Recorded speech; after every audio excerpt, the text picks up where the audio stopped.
नमस्कार दोस्तों, सामान्य अध्ययन की क्लास में आपका एक बार फिर से स्वागत है। ये दोस्तों सामान्य अध्ययन की क्लास नंबर 3 है। यदि आपने क्लास नंबर 1 और क्लास नंबर 2 अभी तक नहीं देखी है तो आप प्ले लिस्ट में जाइए, वहाँ पर सामान्य अध्ययन के नाम से प्ले लिस्ट है और इसकी पीछे की क्लास भी ज़रूर देखिए और हमें कमेंट बॉक्स में टाइप करके बताइए कि आपको क्लासेज कैसी लग रही है। ये जो क्लासेज है दोस्तों वो सभी एसएससी जैसे एसएससी के जो एग्ज़ाम है CGL, CPO, CHSL, GD, MTS और उसके अलावा जो वन डे एग्ज़ाम होते हैं उन सभी के लिए काफ़ी महत्वपूर्ण होने वाली है। आज का पहला क्वेश्चन है दोस्तों, नैनीताल झील किस राज्य में स्थित है? जो नैनीताल झील है वो कौन से राज्य में स्थित है? तो इसका सही जवाब है दोस्तों option number B, Uttarakhand. Nainital झील जो है वो उत्तराखंड में स्थित है। अब दोस्तों उत्तराखंड में कौन, इस नैनीताल झील के अलावा और कौन कौन सी झीलें हैं, इनको याद रखने के लिए आपको मैं बताता हूँ। जिन झीलों के नाम के आगे ताल लगा हो, जिन झीलों के नाम के आगे ताल शब्द लगा हो, वो सभी झीलें दोस्तों उत्तराखंड राज्य में स्थित है। जैसे नैनीताल में ताल लगा हुआ है तो यह झील उत्तराखंड में है। इस हिंट से, इस ट्रिक से आप इसको याद रख सकते हो कि वे झीलें जिनके नाम के आगे ताल लगा हो वो सभी झीलें उत्तराखंड में स्थित है। जैसे मैं आपको बताऊं यहाँ पे, जैसे नेक्स्ट स्लाइड में मैंने रखा है सात ताल झील, नैनीताल झील, राकस ताल झील, माला ताल झील, देवताल झील, नौकुचिया ताल झील, खुरपा ताल झील। ये जो सभी झीलें हैं वो कहाँ पर स्थित है? उत्तराखंड राज्य में स्थित है। याद कैसे रखना है दोस्तों? हिंट के रूप में जिन इनके आगे ताल शब्द लगा हुआ है तो ये सभी झीलें उत्तराखंड में स्थित है। वही बात करूँ दोस्तों मैं पहले ऑप्शन की, महाराष्ट्र जैसे दिया हुआ है तो महाराष्ट्र में दोस्तों लोनार झील स्थित है। जो लोनार झील है वो कहाँ पर स्थित है? वो महाराष्ट्र में स्थित है। लोनार झील महाराष्ट्र में स्थित है। वही बात करूँ मैं जम्मू कश्मीर की, तो जम्मू जैसे अपन ने उत्तराखंड का दोस्तों ध्यान रखा कि जिनके आगे ताल लगा हो वो सभी ज़िले उत्तराखंड में स्थित है, वैसे जम्मू कश्मीर के लिए आपको याद रखना है जैसे नाग नागिन, जिनके आगे नाग लगा हो वो सभी ज़िले जम्मू कश्मीर राज्य में स्थित है। नाग शब्द जिनके आगे लगा हो वो सभी ज़िले जो है वो जम्मू कश्मीर में स्थित है। आइए देखते हैं एक बार जो कौन सी ज़िले हैं जो जम्मू कश्मीर में स्थित है। जैसे नाग शब्द लगा हो तो जैसे बेरी नाग हो गई, नाग लगा हो शेष नाग हो गई, अनंत नाग हो गई और नागिन, मैंने नाग नागिन रखा था। तो ये सभी ज़िले कहाँ पर है? JNK जम्मू कश्मीर में ये स्थित है। बेरी नाग, शेष नाग, अनंत नाग, नागिन झील। इसके अलावा मानसबल झील, वुल्लर झील और डल झील ये भी जम्मू कश्मीर में स्थित है। इसके लिए मैंने एक ट्रिक बनाई है छोटी सी, यदि आप ध्यान रखना चाहो तो जैसे मैंने इसको रखा है माउड नाग नागिन। माउड नाग नागिन, माउड नाग नागिन जो है वो जम्मू कश्मीर में स्थित है। नाग से हो गया दोस्तों जिनके आगे नाग शब्द लगा हो, और नागिन से हो गया नागिन झील, और माउड से माँ से बन गया मानस झील, वूज से बन गया वुल्लर झील, डैश से बन गया डल झील। वुल्लर झील एग्जाम में बहुत बार पूछा भी जाता है, इसलिए मावुड अपने याद रखा है इनको। मावुड नाग नागिन जम्मू कश्मीर राज्य में स्थित है। फिर दोस्तों बात करें उड़ीसा की, तो उड़ीसा में कौन सी झील स्थित है? काफ़ी प्रसिद्ध झील स्थित है जो एग्जाम में बहुत बार क्वेश्चन आता है, चिल्का झील। चिल्का झील जो है दोस्तों वो उड़ीसा में स्थित है। चिल्का झील कहाँ पर स्थित है? उड़ीसा में स्थित है। और उड़ीसा में जो चिल्का झील पर नौसेना का प्रशिक्षण केंद्र भी स्थित है। चलते हैं नेक्स्ट अपन, तो ये झीलों से संबंधित यदि अपन दोस्तों बात करें तो चार काफ़ी इंपॉर्टेंट क्वेश्चन अपने बनते हैं। पहला है भारत की सबसे अधिक खारे पानी की झील, दूसरा है भारत की सबसे बड़ी मीठे पानी की झील, तीसरा है भारत की सबसे बड़ी कृत्रिम झील, चौथा है भारत की सबसे बड़ी तटीय झील। तो चारों क्वेश्चन का अपन यहाँ पे थोड़ा सा अध्ययन कर लेते हैं। भारत की सबसे अधिक खारे पानी की झील, भारत की सबसे अधिक खारे पानी की झील यह दोस्तों कौन सी? भारत की सबसे अधिक जो खारे पानी की झील है वो सांबर झील है। और ये कहाँ पर स्थित है दोस्तों? ये राजस्थान में स्थित है। भारत की सबसे अधिक खारे पानी की झील जो है वो राजस्थान में स्थित है, नाम है उसका सांबर झील। दूसरी यदि अपन बात करें भारत की सबसे बड़ी मीठे पानी की झील, भारत की सबसे बड़ी मीठे पानी की झील है तो भारत की सबसे बड़ी मीठे पानी की झील है वो है वुल्लर झील। जैसे मैंने अभी बताया था ना कि वुलर झील जो एग्जाम में बहुत बार पूछा जाता है, कहाँ पर यह है, ये जम्मू कश्मीर में स्थित है वुलर झील, जो भारत की सबसे बड़ी मीठे पानी की झील है। और एक चीज़ और ध्यान रखना, इस वुलर झील के ऊपर ही जो परियोजना चल रही है उसका नाम है तुलबुल परियोजना। तुलबुल परियोजना जो है वो जम्मू कश्मीर में वुलर झील के ऊपर स्थित है या इसके ऊपर चलती है। नेक्स्ट बात करें अपन भारत की सबसे बड़ी कृत्रिम झील। भारत की सबसे बड़ी कृत्रिम झील की यदि दोस्तों मैं बात करूं तो भारत की सबसे बड़ी कृत्रिम झील है वो है गोविंद वल्लभ पंत सागर। गोविंद वल्लभ पंत सागर झील, गोविंद वल्लभ पंत सागर झील जो भारत की सबसे बड़ी कृत्रिम है। कृत्रिम, भारत की सबसे बड़ी कृत्रिम का मतलब हो दोस्तों मानव ने इसने अपन में से किसी ने इसको बनाया, यानी मानव ने इसको बनाया है, मानव निर्मित यह झील है, इसलिए इसको सबसे बड़ी कृत्रिम झील है गोविंद वल्लभ पंत सागर झील। और यह रिहंद नदी पर बनाए गए बांध से बनती है। जो रिहंद नदी है उसके ऊपर जो बांध बना हुआ है उसके ऊपर यह बनती है। नेक्स्ट है अपना भारत की सबसे बड़ी तटीय झील। ये ध्यान रखना है, भारत की सबसे बड़ी तटीय झील। तो भारत की जो सबसे बड़ी तटीय झील है वो है दोस्तों चिल्का झील, जो अभी अपन ने पढ़ा था कहाँ पर स्थित है। जो चिल्का झील है दोस्तों वो ओडिशा में स्थित है। अभी अपन ने पढ़ा था कि जो चिल्का झील है कहाँ पर स्थित है, ओडिशा में स्थित है। और यह दोस्तों यह जो है वो एक लेगून झील है। यह जो है वो एक लेगून झील है और ये खारे पानी की झील है। भारत की सबसे बड़ी तटीय झील है, खारे पानी की झील है ये। और इस पर दोस्तों नौसेना का प्रशिक्षण केंद्र स्थित है। जो चिल्का झील है इसके ऊपर जो अपनी नौसेना है, भारतीय नौसेना, उसका प्रशिक्षण केंद्र स्थित है। चलते हैं नेक्स्ट क्वेश्चन की तरफ। नेक्स्ट क्वेश्चन अपना, निम्न में से किस अनुच्छेद के तहत भारतीय संविधान में संशोधन किया जा सकता है?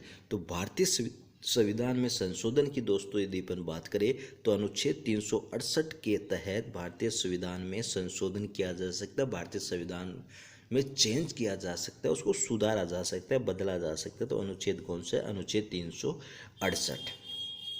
अब दोस्तों यदि अपन वही बात करें, अपन अनुच्छेद 368 की अपन पूरी डिटेल के अंदर बात करें तो देखना यहाँ पर अनुच्छेद 368 की अपन डिटेल के अंदर बात करेंगे। सबसे पहली बात ये किससे संबंधित है? भारतीय संविधान में संशोधन से संबंधित है। और ये कौन से भाग में? अनुच्छेद अपन ने बता दिया कि 368 है, वैसे भाग कौन सा है इसका? भाग 20 के अंदर ये स्थित है। भाग 20 अनुच्छेद 368। और ये जो धारणा ली गई कि संविधान में अपन संशोधन कर सकते हैं, ये कौन से देश से ली गई थी? ये दोस्तों दक्षिण अफ्रीका से ये धारणा ली गई कि अपन भविष्य में भी संविधान में संशोधन कर सकते हैं। संशोधन कौन करता है दोस्तों? भारतीय संविधान में संशोधन कौन करता है? तो जो अपनी संसद है, पार्लियामेंट, वह भारतीय संविधान में संशोधन करती है। और जो संविधान संशोधन विधेयक होता है दोस्तों, और जो संविधान संशोधन विधेयक होता है दोस्तों, वो संसद की किसी भी सदन में पेश किया जा सकता है। राज्यसभा में भी पहले पेश किया जा सकता है, लोकसभा में भी पहले पेश किया जा सकता है। तो ये ध्यान रखना है अपन को। अनुच्छेद 368 भाग 20 हो गया। दक्षिण अफ्रीका से ये संशोधन की प्रक्रिया ली गई है और संसद जो है वो भारतीय संविधान में संशोधन करती है। वही इन ऑप्शंस की बात करें तो अनुच्छेद 324 है दोस्तों, वो निर्वाचन से संबंधित है, चुनाव से संबंधित है, अनुच्छेद 324। और 51 क की बात करें तो दोस्तों यह जो है वो मूल कर्तव्य से संबंधित है। मूल कर्तव्य जो है वो उनसे संबंधित है, अनुच्छेद 51 का है।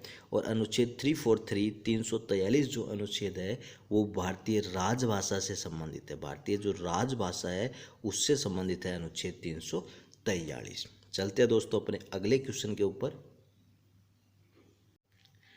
इसके बाद में अगला क्वेश्चन है दोस्तों अपना क्वेश्चन नंबर 3, जीव विज्ञान की वह शाखा जिसमें कोशिका का अध्ययन किया जाता है।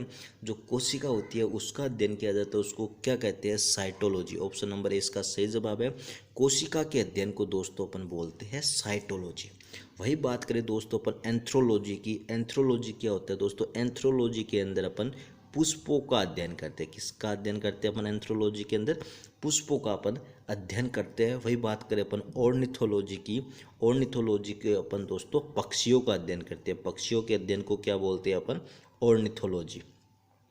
और माइकोलॉजी की बात करें तो माइकोलॉजी में दोस्तों अपन कवकों का अध्ययन करते हैं। तो ध्यान रखना है अपन को, कोशिका का अध्ययन करते हैं साइटोलॉजी में, पुष्पों का अध्ययन करते हैं एंथोलॉजी में, पक्षियों का अध्ययन करते हैं ऑर्निथोलॉजी में, और कवकों का अध्ययन करते हैं अपन माइकोलॉजी में। और बात करें दोस्तों अपन कोशिका के अध्ययन की, जिसको अपन क्या बोलते हैं, साइटोलॉजी अपन बोलते हैं कोशिका के अध्ययन को, कोशिका विज्ञान कोशिका विज्ञान अपन इसको बोलते हैं। तो कोशिका विज्ञान का जनक दोस्तों किसको माना गया है, कोशिका विज्ञान का जनक माना गया है रॉबर्ट हुक को। रॉबर्ट हुक जो है उनको कोशिका विज्ञान का जनक माना गया। एग्जाम में बहुत बार ये क्वेश्चन पूछा जाता है सॉरी कि कोशिका का जनक कौन है, तो रॉबर्ट हुक जो है वो कोशिका के जनक है। और कोशिका क्या है दोस्तों, कोशिका जीवन की सबसे छोटी कार्यात्मक एवं संरचनात्मक इकाई होती है। अब बात करेंगे अपन सबसे बड़ी कोशिका की, सबसे छोटी कोशिका की और सबसे लंबी कोशिका की। तो सबसे लंबी कोशिका की दोस्तों यदि मैं बात करूं तो सबसे लंबी कोशिका जो होती है वो अपने जो तंत्रिका तंत्र है उसकी कोशिका सबसे लंबी कोशिका होती है। तंत्रिका तंत्र की कोशिका सबसे लंबी कोशिका होती है। और सबसे बड़ी कोशिका की दोस्तों बात करूं तो जो शुतुरमुर्ग है जो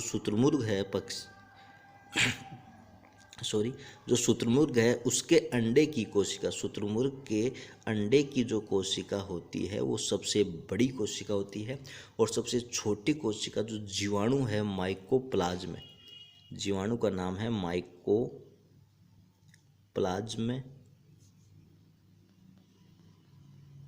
गैलीसेप्टिकमा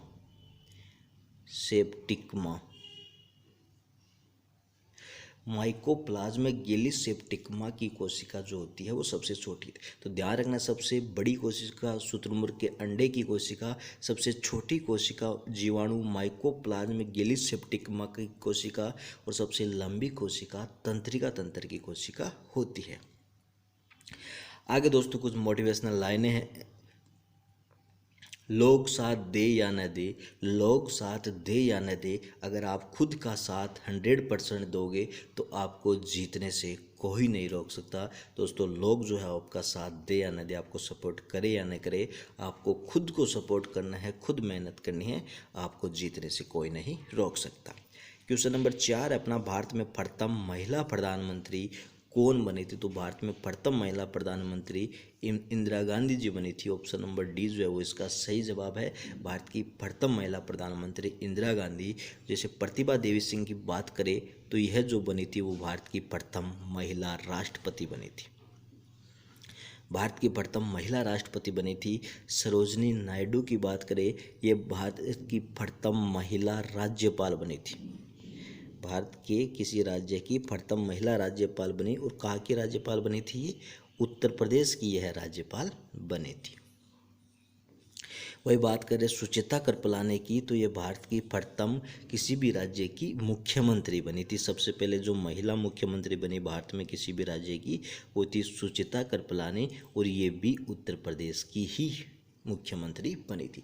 तो ध्यान में रखना है, भारत की प्रथम महिला प्रधानमंत्री इंदिरा गांधी, प्रथम महिला राष्ट्रपति प्रतिभा देवी सिंह पाटिल, और भारत की प्रथम राज्यपाल जो कि उत्तर प्रदेश राज्य की राज्यपाल बनी थी सरोजनी नायडू, और भारत की प्रथम महिला मुख्यमंत्री जो कि वो भी उत्तर प्रदेश की ही बनी थी, सुचेता कृपलानी जी। नेक्स्ट क्वेश्चन है दोस्तों अपना, मार्क जुकरबर्ग जो है वो किसके संस्थापक है। मार्क जुकरबर्ग ने किसकी स्थापना की थी। तो इसका सही जवाब दोस्तों ऑप्शन नंबर है फेसबुक। मार्क जुकरबर्ग ने फेसबुक की स्थापना की है, फेसबुक के संस्थापक है। बात करें दोस्तों फेसबुक की, तो फेसबुक की स्थापना 4 फरवरी 2004 को की गई मार्क जुकरबर्ग द्वारा। 4 फरवरी 2004 को मार्क जुकरबर्ग ने इसकी स्थापना की। और इसके 4 सह संस्थापक भी थे, मतलब इनका साथ देने वाले दोस्त भी थे, Eduardo Saverin, Chris Hughes, Dustin Moskovitz, Andrew McCollum. लेकिन अपन को मेन यही ध्यान रखना है कि मार्क जुकरबर्ग इसके संस्थापक थे। 4 इसके सह संस्थापक थे, एड्रियार्डो सेवरिन, जैसे शॉर्ट में यदि मैं नाम लिखूं, एक था सेवरिन, एक था क्रिस हुज, और एक था डस्टिन मास्कोविट्ज, और एक था एड्यू मैकॉलम। तो दोस्तों ध्यान अपन को ये रखना है कि फेसबुक की स्थापना 4 फरवरी को की गई, 4 फरवरी 2004 में इसकी स्थापना हुई। और जब इसकी स्थापना की गई तो तब इसका नाम था द फेसबुक। फेसबुक नाम नहीं था, क्या नाम था? The Facebook. और इसके बाद में इसका नाम बदल के दोस्तों अब सिर्फ फेसबुक नाम रखा, द इसका हटा दिया गया और सिर्फ फेसबुक नाम रखा। अगस्त 2005 में इसका नाम इन्होंने चेंज कर दिया था। और इसके इस मुख्यालय की बात करें, फेसबुक के हेडक्वार्टर की बात करें तो अमेरिका के कैलिफोर्निया शहर में इसका मुख्यालय स्थित है। अमेरिका के कैलिफोर्निया शहर में इसका मुख्यालय जो है वो स्थित है। और ये है क्या दोस्तों? जो फेसबुक है वो इंटरनेट पर एक सामाजिक नेटवर्क सेवा है। फेसबुक आप सभी जानते ही हो, वैसे इसमें ज़्यादा बताने की जरूरत भी नहीं है क्या फेसबुक। आगे दोस्तों मैं आपको कुछ हिंट दूंगा, कुछ तरीके बताऊंगा जिससे आप थोड़ा सा ध्यान में रख सकते हो कि कौन से सोशल मीडिया प्लेटफॉर्म की स्थापना कब की गई।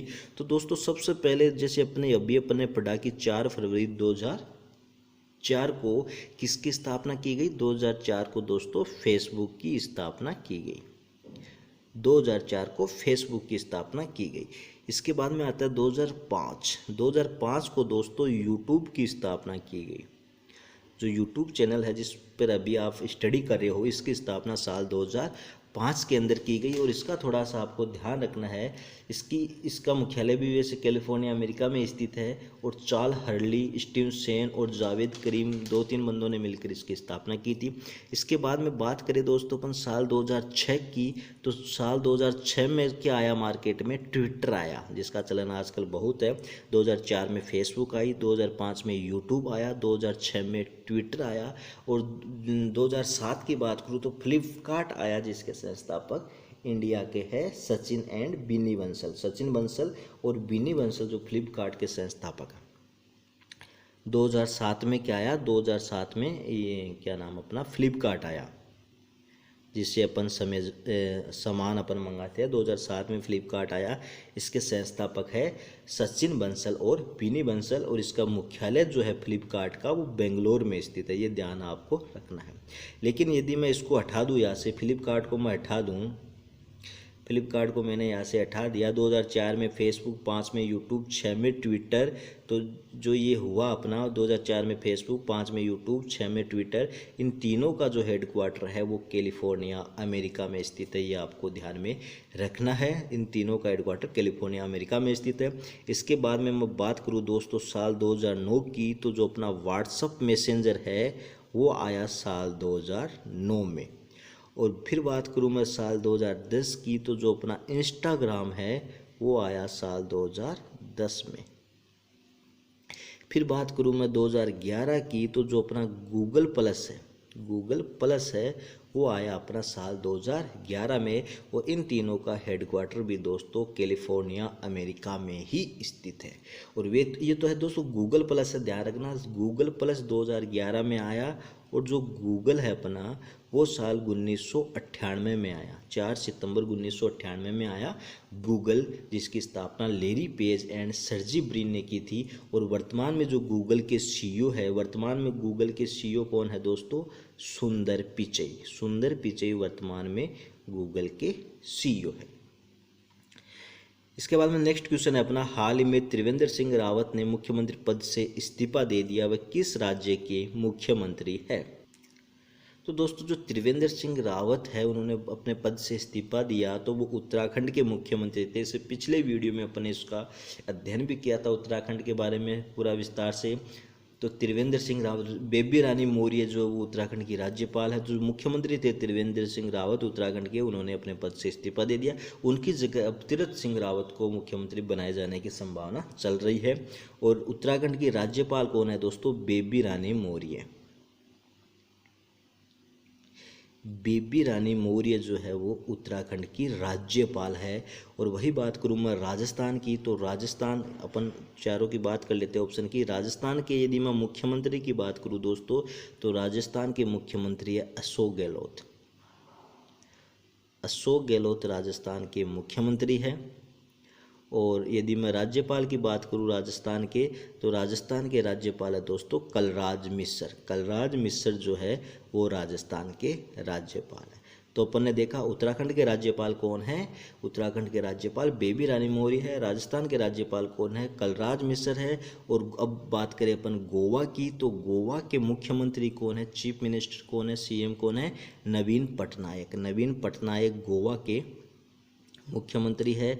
और राज्यपाल की यदि अपन बात करें तो गोवा के राज्यपाल है गणेशी लाल जी। गणेशी लाल जी गोवा के राज्यपाल है, गणेशी लाल जी। और वही बात करें अपन ओडिशा की, तो ओडिशा के ये सॉरी दोस्तों गलत हो गया अपना, ओडिशा के मुख्यमंत्री है नवीन पटनायक और गणेशी लाल जी। ये जो नवीन पटनायक है वो सॉरी गोवा के नहीं है, ये ओडिशा के मुख्यमंत्री है नवीन पटनायक। और जो गणेशी लाल जी है वो ओडिशा के राज्यपाल है। अब बात करें अपन गोवा की, अपन गोवा की बात करें तो गोवा के मुख्यमंत्री है प्रमोद सावंत। गोवा के मुख्यमंत्री है प्रमोद सावंत जी और ओडिशा के मुख्यमंत्री है नवीन पटनायक जी। गोवा के राज्यपाल है भगत सिंह कोश्यारी जी। गोवा के राज्यपाल कौन है, भगत सिंह कोश्यारी जी। थोड़ा सा ऊपर नीचे होने की वजह से मिसप्रिंट हो गया, भगत सिंह कोश्यारी जी। तो ये दोस्तों आपको इससे संबंधित आपको ध्यान में रखना है।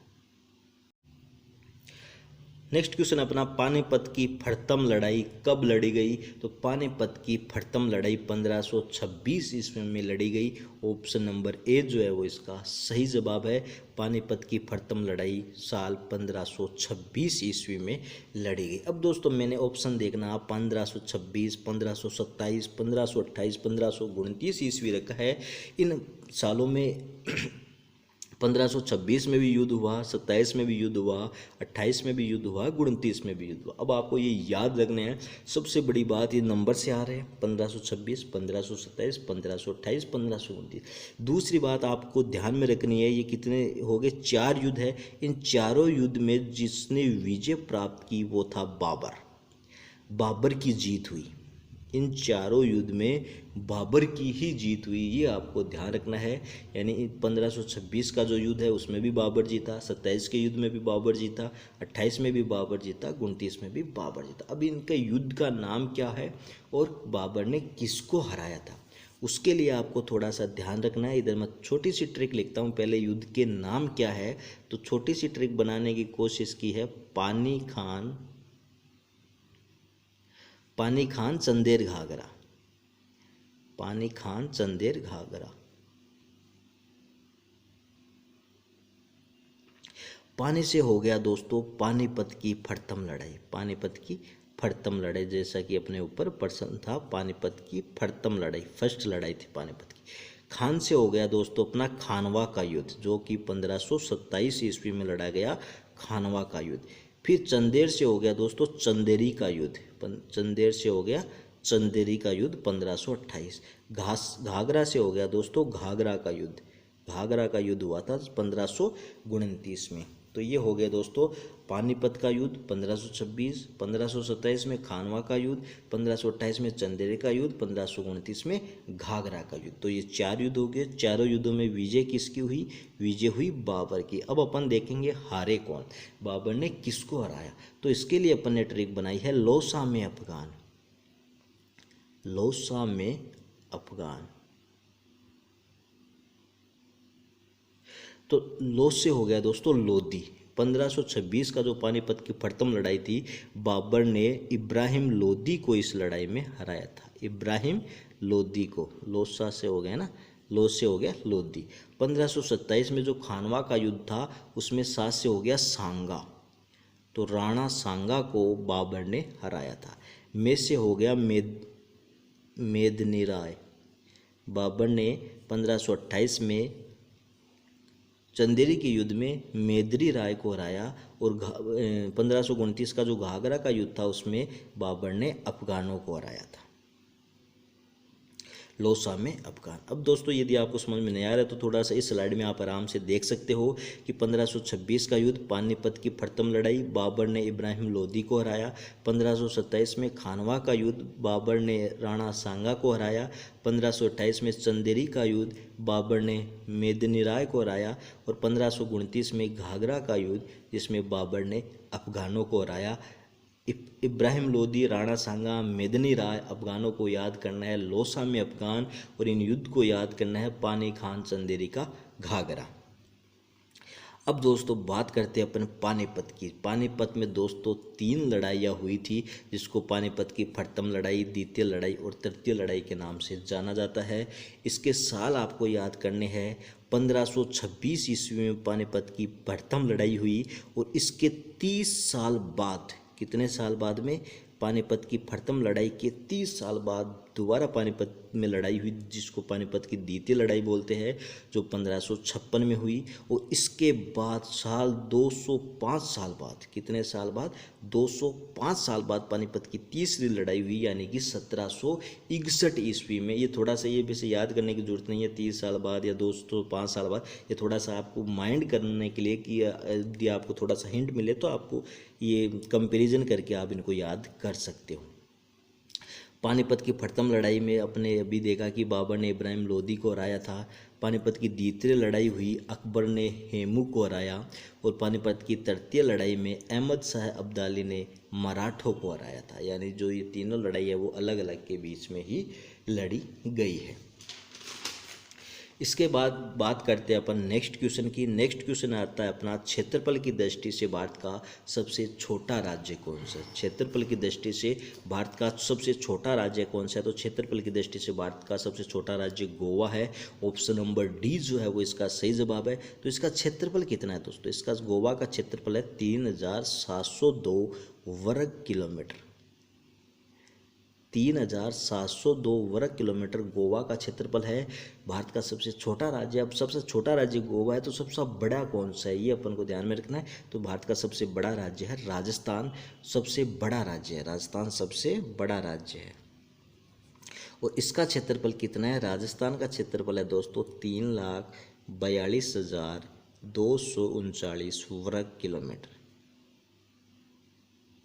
3,42,239 वर्ग किलोमीटर। राजस्थान भारत का सबसे बड़ा राज्य है, जिसका 10.40% हिस्सा, मतलब जो भारत का जो है ये 3,42,239 का क्षेत्रफल, ये पूरे भारत का 10.40% हिस्सा सिर्फ राजस्थान ने कवर कर रखा है। सबसे छोटा जो जिला है वो है गोवा, 3,702 वर्ग किलोमीटर इसका क्षेत्रफल है।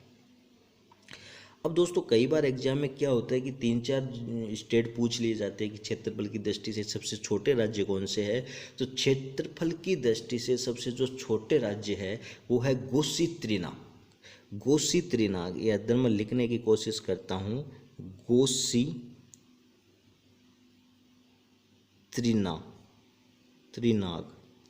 गो से बना दोस्तों गोवा, यानी सबसे छोटा राज्य कौन सा है, गोवा है। गो से बना गोवा, सबसे छोटा राज्य गोवा है। गोवा से फिर बड़ा, गोवा से बड़ा कौन सा है फिर, सी से बना दोस्तों सिक्किम, सी से बना सिक्किम। फिर इससे थोड़ा सा और बड़ा कौन सा है, त्रिस से बना त्रिपुरा, तीस से बना त्रिपुरा। फिर नाग से बना नागालैंड। ये थोड़ा ऊपर से मिट गया है, दोबारा से लिखता हूँ मैं। ट्रिक थी दोस्तों अपनी गोसी त्रिनाग। गो से बना अपना गोवा, सी से बना अपना सिक्किम, त्रि से बना अपना त्रिपुरा, और नाग से बना अपना नागालैंड। तो ये 4 जिले हैं, मतलब सबसे छोटा गोवा है, उसके बाद में त्रिपुरा है, मतलब गोवा से थोड़ा सा बड़ा त्रिपुरा, सिक्किम, उससे थोड़ा बड़ा त्रिपुरा, उससे थोड़ा बड़ा नागालैंड। वैसे यदि बात करें सबसे बड़े राज्यों की, तो इसका अपन याद रखेंगे, राजस्थान के मध्य से महाराष्ट्र उत्तर प्रदेश गुजरता है। ट्रिक लिखना दोस्तों, राजस्थान के मध्य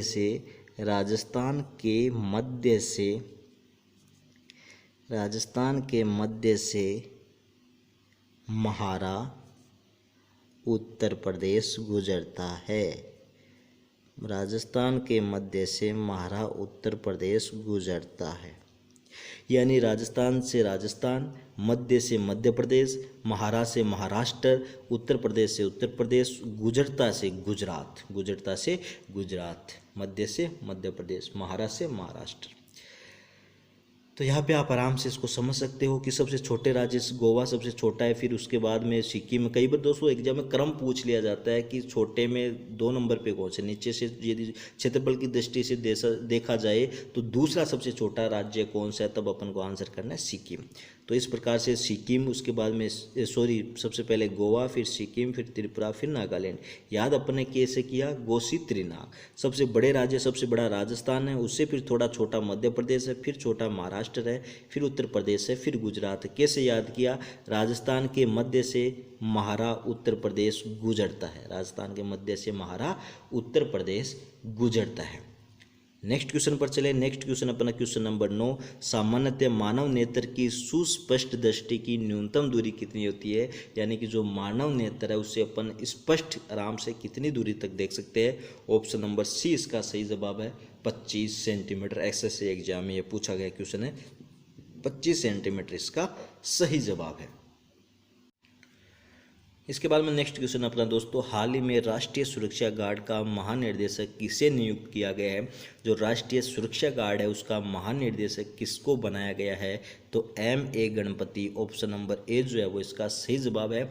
M.A. गणपति को राष्ट्रीय सुरक्षा गार्ड का महानिर्देशक बनाया गया है। यह इससे पहले नागरिक उड्डयन सुरक्षा ब्यूरो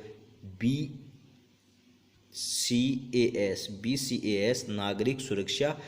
नागरिक उड्डयन सुरक्षा ब्यूरो के ये महानिर्देशक थे। अब इनको क्या कर दिया, सुरक्षा गार्ड, राष्ट्रीय सुरक्षा गार्ड, नेशनल सिक्योरिटी गार्ड का महानिर्देशक नियुक्त कर दिया गया। बात कर लेते हैं दोस्तों राष्ट्रीय सुरक्षा गार्ड NSG की।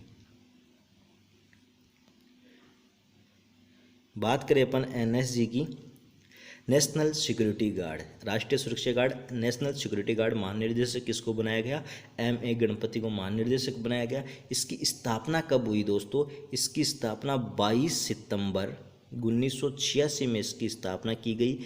22 सितंबर 1986 में स्थापना की गई। एक्ट कौन सा था, एक्ट भी 1986 का था।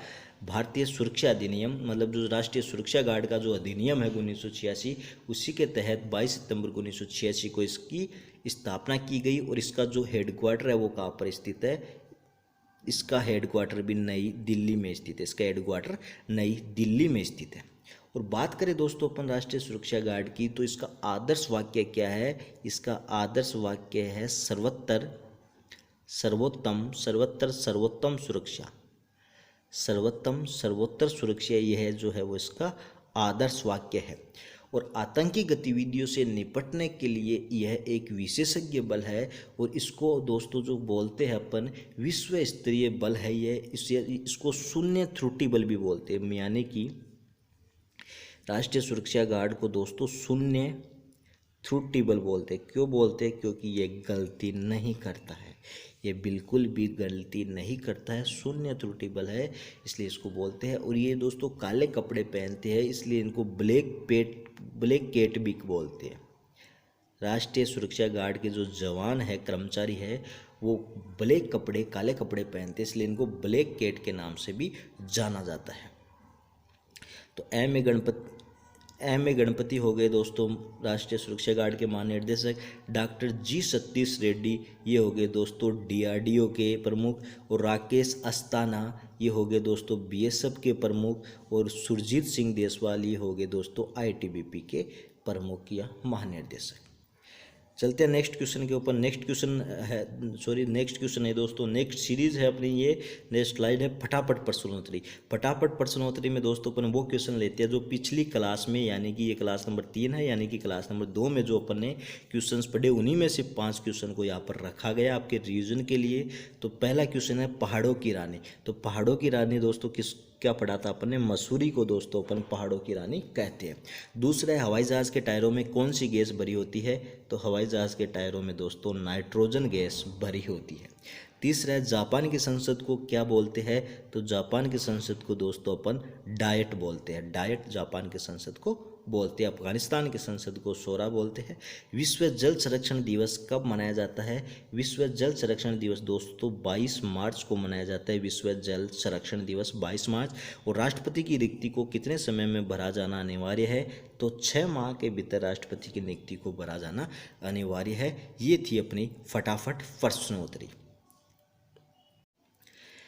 इसके बाद है दोस्तों भूलना मना है कि अपने एक सीरीज़ के अंदर ऐड किया इस क्लास से, इसे भूलना मना है। यानी कि जो पिछले वीडियो है अपने, उनमें जो अपने ट्रिक सीखी उनका अपने एक बार रिवीजन करेंगे, यानी अपने को याद रहे, भूले नहीं। तो पहले ट्रिक अपने पिछले वीडियो में एक सीखी थी कि 7 सिस्टर, 7 बहनों के नाम से 7 राज्यों को अपन जानते हैं, वो कौन कौन से हैं? त्रिपुरा, मणिपुर, नागालैंड, अरुणाचल प्रदेश, असम, मिजोरम, मेघालय। याद कैसे किया था अपन ने? त्रिपुरा की नागमणि के लिए अरुणा और अमित में लड़ाई हुई, इस प्रकार से अपन ने याद किया था कि त्रिपुरा की नागमणि के लिए अरुणा और अमित में लड़ाई हुई। त्रिपुरा की नागमणि के लिए अरुणा और अमित में लड़ाई हुई, यानी कि त्रिपुरा, मणिपुर, नागालैंड, अरुणाचल प्रदेश, असम, मिजोरम, मेघालय। दूसरी जो अपने ट्रिक पिछले में याद की थी, जो फुटबॉल से संबंधित अपने कप है, जो कि फुटबॉल से संबंधित अपनी ट्रॉफी है, फुटबॉल से संबंधित, उनको अपन ने याद किया था कि आंसू ने ससुरों की एफडी मर्डेगा में डुबोई। आंसू ने ससुरों की एफडी मर्डेगा में डुबोई, यानी कि Ashutosh cup, Nehru trophy, Subroto cup, Santosh trophy, Roberts cup, FIFA विश्व cup, DCM cup, Merdeka cup, Durand cup, यानी आंसू ने ससुरों की एफडी मर्डेगा में डुबोई। अब दोस्तों एक अलग प्रकार की अपने थीम इसके अंदर रखी है, एक विशेष तथ्य अपन रखेंगे जो काफ़ी इंटरेस्टिंग भी होगा और एग्जाम की दृष्टि से भी 2-4 क्वेश्चन उसमें से बनते होंगे। तो आज बात करेंगे अपन कोणार्क सूर्य मंदिर की। जो सूर्य मंदिर है कोणार्क का, उसकी बात करेंगे। जैसा कि आप पिक्चर में देख रहे हो, भारत का सबसे प्राचीन और प्रसिद्ध सूर्य मंदिर ओडिशा राज्य में पुरी जिले के कोणार्क कस्बे में स्थित है। यानी जो ओडिशा राज्य में स्थित है, ये ध्यान रखना, ओडिशा राज्य में स्थित है। ओडिशा जो राज्य है उसका जो पुरी जिला है, उसके कोणार्क नाम का कस्बा है, उसके अंदर ये सूर्य मंदिर स्थित है। यह सूर्य भगवान को समर्पित है। एग्जाम की दृष्टि से देखा जाए तो सबसे पहले ये ध्यान रखना कि कहाँ पर स्थित है, ओडिशा राज्य में स्थित है, किस भगवान को समर्पित है, सूर्य मंदिर है तो सूर्य भगवान को समर्पित है। यह कोणार्क मंदिर उड़ीसा के पूर्वी तट पर बना हुआ है, जो कि अपनी भव्यता और अद्भुत बनावट की वजह से मशहूर है। 1984 में यूनेस्को ने इसे विश्व धरोहर स्थल के रूप में मान्यता दी थी। ये काफ़ी इंपॉर्टेंट है कि इसको कोणार्क सूर्य मंदिर को यूनेस्को ने विश्व धरोहर स्थल के रूप में मान्यता कब दी? 1984 में दी। इस सूर्य मंदिर का निर्माण राजा नरसिंह देव ने 13वीं शताब्दी में करवाया था। 13वीं शताब्दी में इसका निर्माण हुआ। किसने करवाया? राजा नरसिंह देव ने इसका निर्माण करवाया। यह जो मंदिर है वह एक बेहद विशाल रथ के आकार में बना हुआ है, इसलिए इसे भगवान का रथ मंदिर भी कहा जाता है। इस विशाल रथ के आकार में बने कोणार्क सूर्य मंदिर में करीब 12 जोड़े विशाल पहिए लगे हुए हैं, जिसे करीब 7 ताकतवर घोड़े खींचते प्रतीत होते हैं। वही यह पहिए धूप घड़ी का काम करते हैं और इनकी छाया से समय का अनुमान लगाया जाता है। जो इन पहियों हैं उनकी छाया से समय का अनुमान लगाया जाता था। इस मंदिर में 7 घोड़े हफ्ते के सभी 7 दिनों के प्रतीक माने जाते हैं, जबकि 12 जोड़ी पहिए दिन के 24 घंटों को प्रदर्शित करते हैं। इसके साथ ही इनमें 8 ताड़ियाँ दिन के 8 प्रहर को दर्शाती है। क्वेश्चन ऑफ द डे की बात करें तो दोस्तों क्वेश्चन ऑफ द डे, पिछले वीडियो का क्वेश्चन ऑफ द डे था कि भारतीय संगीत का जनक किस वेद को माना जाता है? तो साम वेद, ऑप्शन नंबर सी जो है वो इसका सही जवाब है। भारतीय संगीत का जनक साम वेद को माना जाता है। और आज की क्लास नंबर 3 का क्वेश्चन ऑफ द डे है दोस्तों, राष्ट्रीय सुरक्षा गार्ड जो भी अपने पढ़ा, एनएसजी राष्ट्रीय सुरक्षा गार्ड की स्थापना कब हुई? ये आपको कमेंट बॉक्स में टाइप करके बताना है। दोस्तों यदि आपको वीडियो अच्छा लगा हो तो प्लीज़ इसको लाइक कीजिए और अपने दोस्तों के साथ भी इसको शेयर कीजिए। जो वीडियो है वो एसएससी एग्ज़ाम के लिए, साथ ही रेलवे एग्ज़ाम के लिए और जो वनडे एग्ज़ाम होते हैं जिसके अंदर सामान्य अध्ययन का पोर्शन होता है, उसके लिए सभी के लिए इम्पोर्टेंट है। और इसके अंदर हिस्ट्री हो, जियोग्राफी हो, करंट हो, चाहे खेलकूद हो, चाहे साइंस हो, सभी प्रकार के क्वेश्चंस को इसके अंदर शामिल करने की कोशिश की जाती है और ट्रिक के साथ, पूरे डिटेल के साथ आपको समझाने की कोशिश की जाती है। तो thanks to watching video, all the best.